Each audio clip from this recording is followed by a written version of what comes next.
What is up guys, TSL here, back with a brand new video. In today's video we are continuing our How to Script for Beginners series. Now, right now I am in the same exact place that we left off last time. Today we will be covering some new topics. Today we will be covering how we can access different things in our game.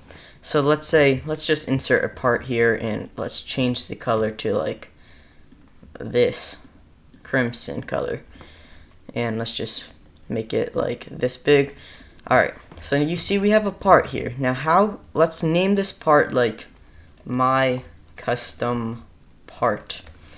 And now in the script, to access a part, let's just delete everything here.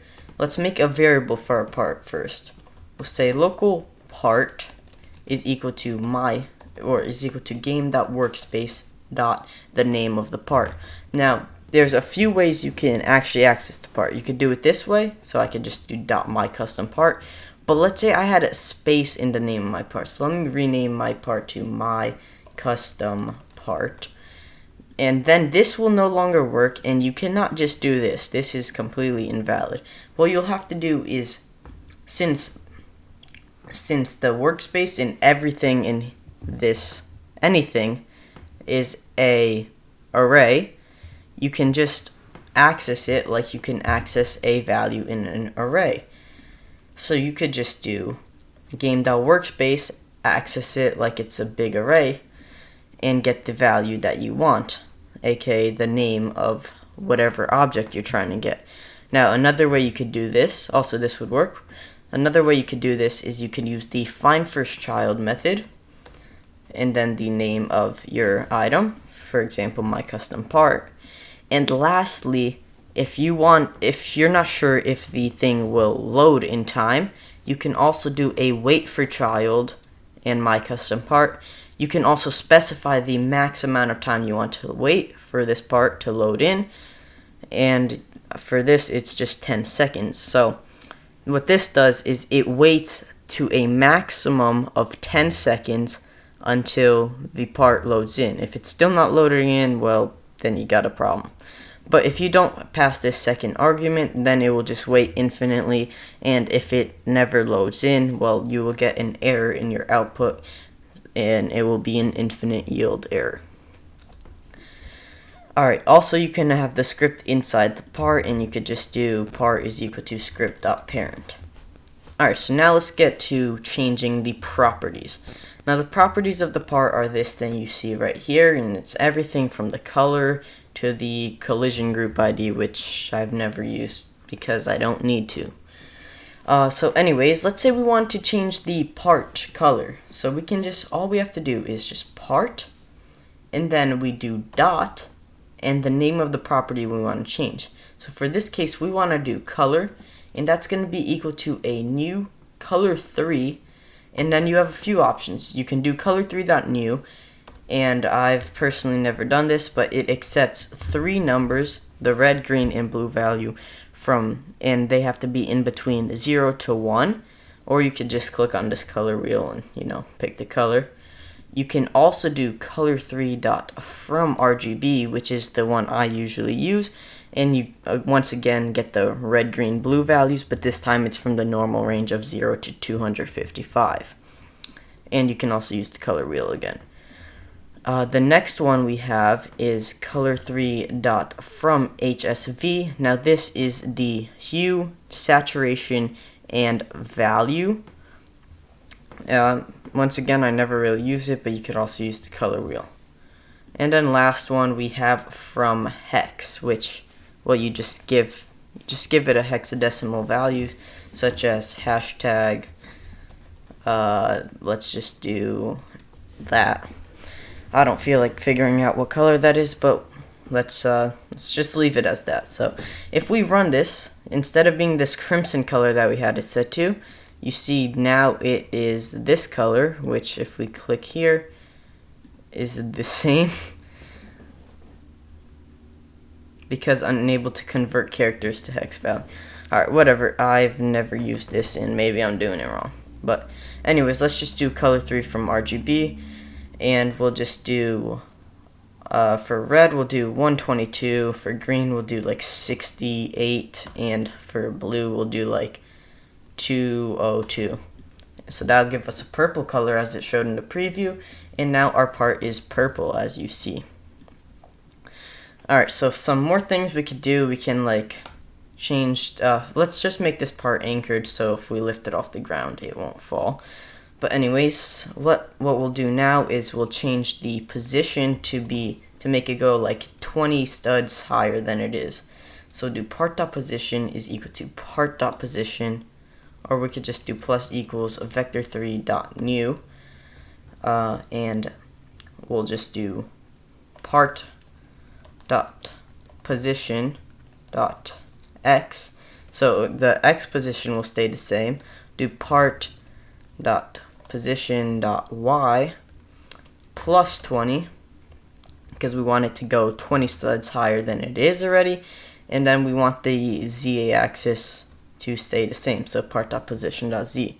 Now this plus equals thing is just a shorter way of writing part.position is equal to part.position plus and then this same thing.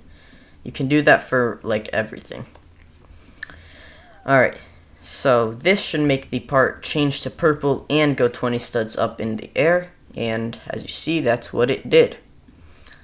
So now what I want to do is, let's just delete this because I don't want it to be up there.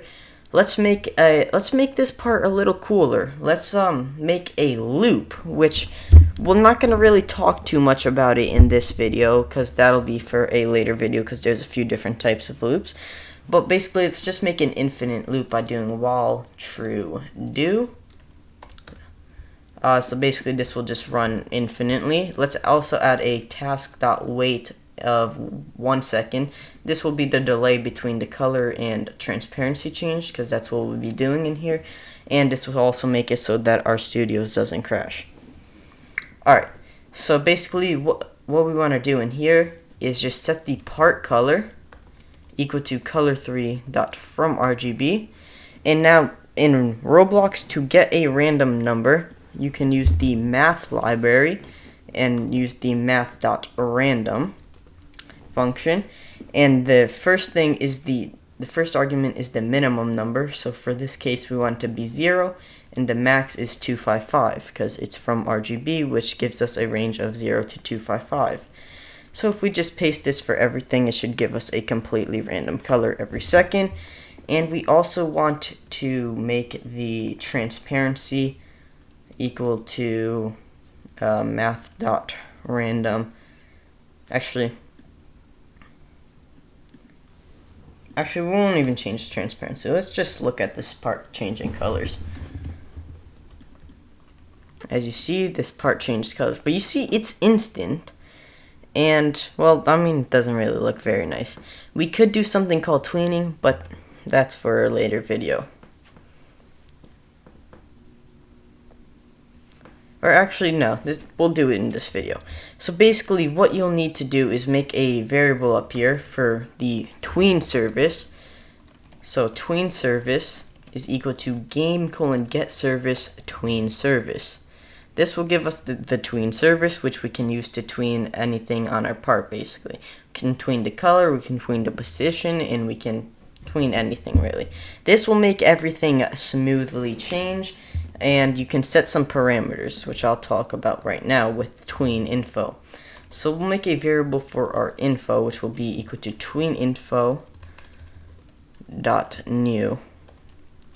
The first argument of this is the time. This is the amount of time you want to take for your tween/animation to completely finish. And for mine, I'll just do 0.5, so half a second. The next thing is the easing style. This is some just customization things. So you have to set the enum.easing style, and you can set it to any one of these that you want. I've actually never used bounce or back. I'm gonna use back. I've used them, just not for color, so I'm curious to see how that'll work. Then we have the easing direction. So enum.easing direction, And this one we have out, in, out, and in. So out will, as it says, the easing style for in out is applied forward for the first half and in reverse for the second half, meaning it goes faster and then slower. For out, it starts going faster and then slows down towards the end, and for in, it's the opposite of out. So we'll just do in out because why not? And yeah, to get further in depth on all of these parameters, I recommend you going on Google and searching up tween service Roblox. Alright, so now to create this tween, let's go in our loop and we'll make a tween variable. This will be equal to tween service :create, and the first argument of this is the part we want to create the tween on. So for that case, it's just our part variable, which references our part. The next thing is our tween info, which we created in this info variable. And the last thing is the property table, so all the stuff you want to change. So for us, we want to change the color, and we want it to be equal to this random color.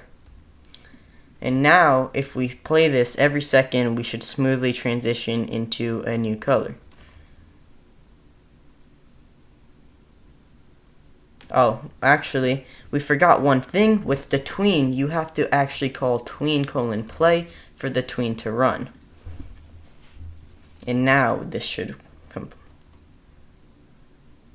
See how much nicer this looks? Alright, so yeah, that's how you change properties of parts and how you script parts in Roblox. And real quick, I just want to show you another example with the position. And yeah, so we can also put a comma here because this is a dictionary, which we learned about last video, and use a comma to make different values. This time we'll say position is equal to vector3.new, and we'll just tween it across the y-axis. So we'll just do part.position.x, comma part.position.y plus math.random. Let's just say 0, 3, or we'll do 0, we'll say -10, 30, and then we'll do part.position.z. So now this should just randomly go to a different position up and down every second. And you see it does it pretty smoothly. It would be a little smoother. Well, actually, it does it smoothly, it's just, it goes pretty fast. But let's say we change this to 1 second, so it takes a whole second to change.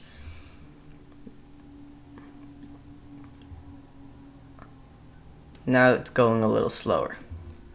Alright guys, well that is it for today's video, and I hope you enjoyed, and I hope this taught you guys something. Now, like I said in the last video, this series will be going 1 video a day for the first week, and then it'll slow down a little, but I'll still be making these videos. And so yeah, make sure you come back tomorrow for the next video in this series.